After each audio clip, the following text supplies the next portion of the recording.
Hello students. Shrimati वीणा, सह आचार्य रसायन विज्ञान, श्रीमती नर्मदा देवी, राजकीय स्नातकोत्तर महाविद्यालय नौहर, जिला हनुमानगढ़। बीएससी फर्स्ट ईयर में साइक्लो एल्केन के चैप्टर में आज का टॉपिक है साइक्लो एल्केन्स के बनाने की विधियाँ। इनके बारे में आज हम चर्चा करेंगे। साइक्लो एल्केन्स जनरल फार्मूला जिनका होता है CnH2n और CH2 यूनिट्स आपस में जुड़कर रिंग्स बनाती हैं और प्रथम सदस्य है इसका साइक्लोप्रोपेन। तो 3, 4 व 5 सदस्य जो साइक्लो एल्केन्स हैं ये टर्पीन्स में पाए जाते हैं, जबकि 6 मेंबर्ड साइक्लो एल्केन्स पेट्रोलियम में मुख्य उनका स्रोत होता है। और जो पेट्रोलियम में जो साइक्लोहेक्सेन पाया जाता है या अन्य जो भी साइक्लो एल्केन उसके अंदर होता है, उनका फ्रैक्शनल डिस्टिलेशन मेथड के माध्यम से इन्हें पेट्रोलियम से प्राप्त किया जाता है। तो अब हम चलते हैं इनके बनाने की रासायनिक विधियाँ। सबसे पहला जो मेथड है वो है फ्रुएंट्स मेथड। अल्फ़ा ओमेगा डाइहेलो एल्केन की जब सोडियम आयोडाइड व सोडियम कार्बोनेट की उपस्थिति में सोडियम अथवा जिंक से अभिक्रिया जब करवाते हैं तो साइक्लो एल्केन की प्राप्ति होती है। अल्फ़ा ओमेगा जो डाइहेलाइड्स जिनके श्रृंखला के दोनों सिरों पर हैलोजन परमाणु जुड़े होते हैं, उन्हें अल्फ़ा ओमेगा डाइहेलाइड्स कहा जाता है। पहली जो रिएक्शन आप देख रहे हैं 1,4-डाइब्रोमोब्यूटेन की रिएक्शन है जिंक के साथ, जिससे साइक्लोब्यूटेन की प्राप्ति होती है। 4 कार्बन परमाणु का साइक्लो एल्केन साइक्लोब्यूटेन। 1,3-डाई ब्रोमोप्रोपेन से जब रिएक्शन करवाते हैं जिंक की, तो हमें साइक्लोप्रोपेन की प्राप्ति होती है।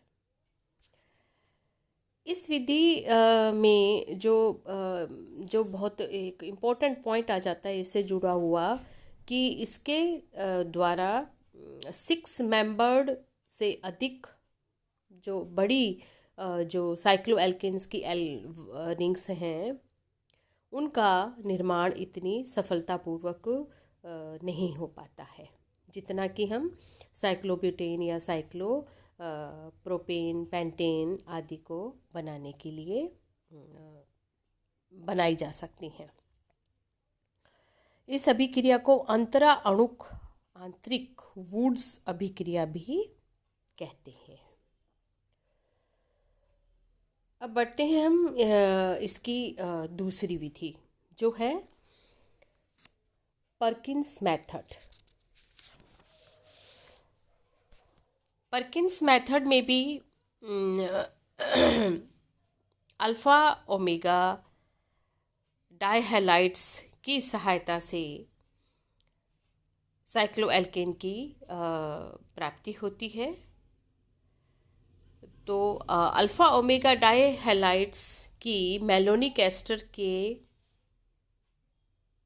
एक अणु तथा सोडियम इथोक्साइड के 2 अणु के साथ क्रिया से डाई एस्टर प्राप्त होते हैं, जो जल अपघटन करने पर तथा उसके पश्चात डीकार्बोक्सिलेशन करने से फाइनली साइक्लो एल्केन की प्राप्ति होती है।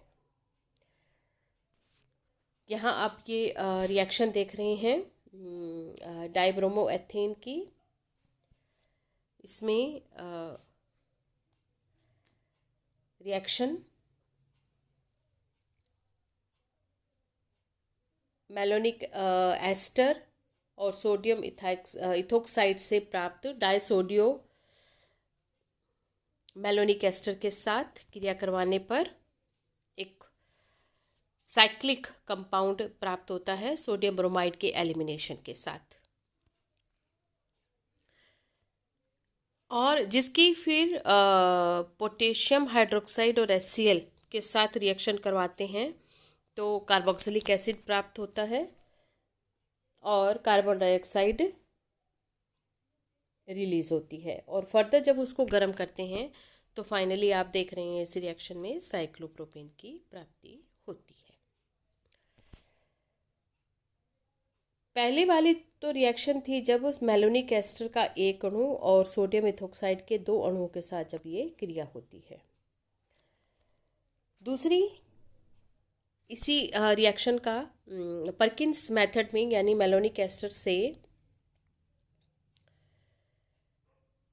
जो अल्फा ओमेगा डाइहैलाइड है उसको सोडियम मेलोनिक एस्टर के 2 अणुओं के साथ संघनित करवाने पर भी साइक्लो एल्केन की प्राप्ति होती है। ये रिएक्शन आप देख रहे हैं, सोडियम मेलोनिक एस्टर के 2 मॉलिक्यूल के साथ रिएक्शन सोडियम इथोक्साइड के बाद आयोडीन के साथ रिएक्शन होती है, फिर KOH और HCl। नेक्स्ट स्टेप गरम करने पर डाई कार्बोक्सिलिक एसिड की प्राप्ति, और फर्दर जब उसको फाइनली गर्म करते हैं यहाँ पर तो साइक्लोब्यूटेन की प्राप्ति होती है। ये थी परकिंस मेथड, जो name reactions Perkins method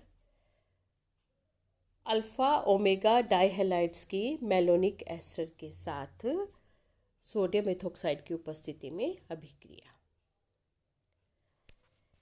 next जो रिएक्शन है बनाने की जो विधि है वो है विस्ली-सेनस मेथड। विस्ली-सेनस मेथड। अब विस्ली-सेनस मेथड क्या है कि इस विधि में डाई कार्बोक्सिलिक एसिड्स के कैल्शियम अथवा बेरियम लवणों का शुष्क आसवन करवाते हैं, साइक्लोकीटोन की प्राप्ति होती है, और जिनका आगे फर्दर ZnHg व HCl की उपस्थिति के साथ क्लीमेंसस रिडक्शन करवाने पर साइक्लोएल्केन की प्राप्ति होती है। मैं पुनः रिपीट करती हूँ कि डाई कार्बोक्सिलिक अम्लों के कैल्शियम अथवा बेरियम साल्स का शुष्क आसवन करवाते हैं जिससे साइक्लोकीटोन बनता है, जिसका क्लीमेंसस रिडक्शन करवाने पर साइक्लोएल्केन की प्राप्ति होती है। ये रिएक्शन आप देखें, कैल्शियम साल्ट है जिससे उसका करते हैं हम ड्राई डिस्टिलेशन, जिससे साइक्लोपेंटेनॉन की प्राप्ति होती है, और जिसका ZnHgHCl के साथ क्लीमेंसस रिडक्शन करवाने पर साइक्लोपेंटेन की प्राप्ति होती है। नेक्स्ट रिएक्शन, नेक्स्ट मेथड है फ्रॉम एरोमेटिक कंपाउंड्स। एरोमेटिक यौगिकों के सहायता से साइक्लोएल्केन्स की प्राप्ति होना। तो बेंजीन व उसके डेरिवेटिव्स का कैटालिटिक हाइड्रोजिनेशन द्वारा 6 मेंबर्ड साइक्लोहेक्सेन बनाई जाती है। मैं पुनः रिपीट करती हूँ, बेंजीन तथा उसके डेरिवेटिव्स का कैटालिटिक हाइड्रोजिनेशन ये करते हैं हम निकल की उपस्थिति में। कैटालिटिक हाइड्रोजिनेशन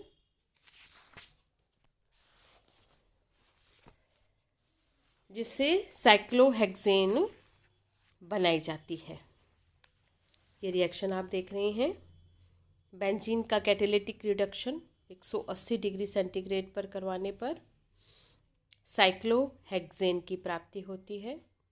और फिनॉल का जब कैटालिटिक हाइड्रोजनेशन करते हैं निकल की उपस्थिति में 200 डिग्री सेंटीग्रेड पर गर्म करके, तो साइक्लोहेक्सेनॉल की प्राप्ति होती है।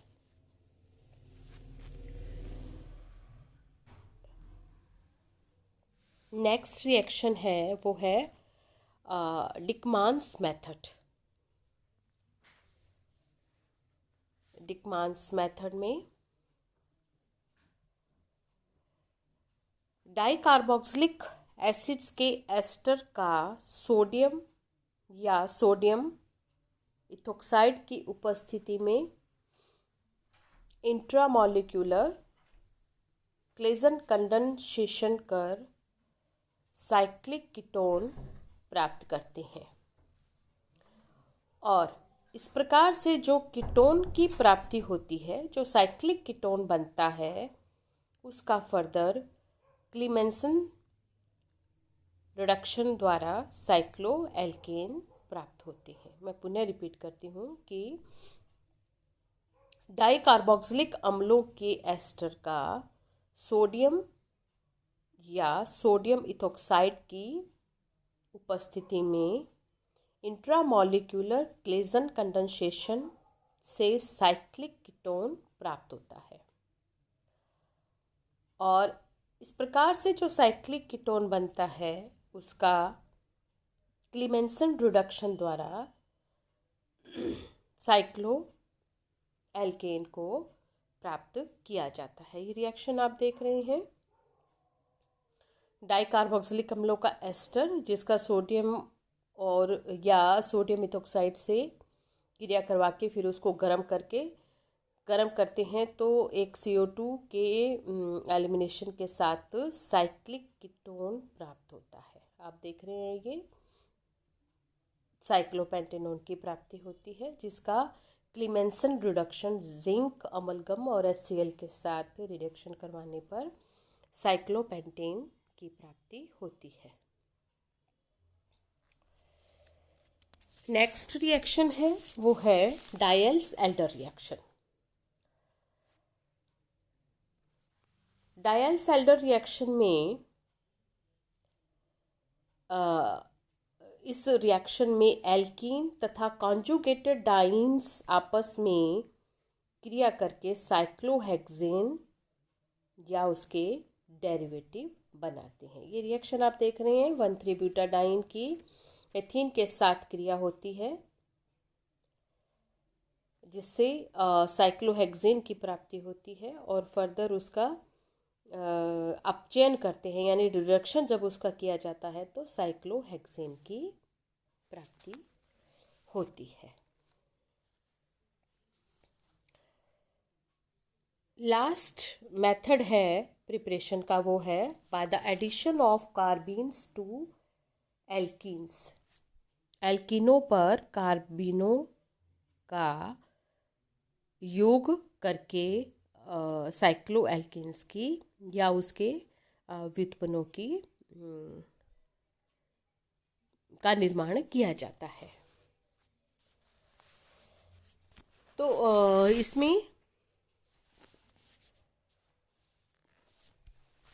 कार्बीन्स ऐसी अस्थायी उदासीन संरचनाएं होती हैं जो अभिक्रिया मध्यवर्ती के रूप में प्राप्त होती हैं।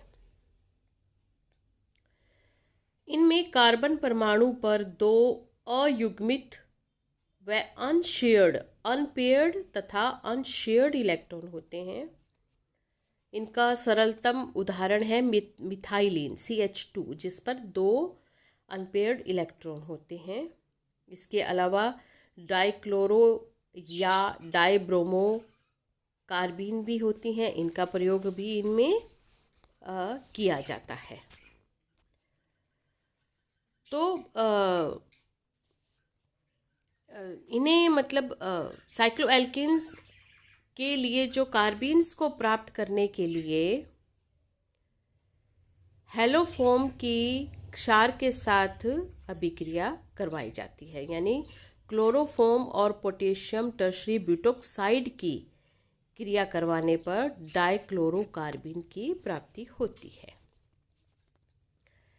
और इस प्रकार से जो कार्बीन बनती है उसका एल्कीन पर सिस एडिशन होता है और साइक्लोप्रोपेन डेरिवेटिव प्राप्त होता है। यहाँ आप देख रहे हैं सिस एल्कीन है जिसपे डाइक्लोरोकार्बीन का इस रिएक्शन में एडिशन होता है और साइक्लोप्रोपेन डेरिवेटिव की प्राप्ति होती है।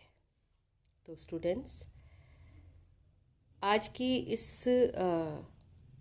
सेशन में हमने साइक्लोएल्केन्स के विरचन की या बनाने की हमने रासायनिक विधियों का अध्ययन किया। आप इन्हें पढ़ें, समझें और इनकी प्रैक्टिस अवश्य करें। किताब अपनी बुक अपने पास में लेके बैठें और इनकी लगातार आप प्रैक्टिस करें। और इस चैनल को भी आप सब्सक्राइब करें ताकि फर्दर नोटिफिकेशन आपको मिलते रहेंगे। Thank you so much, students.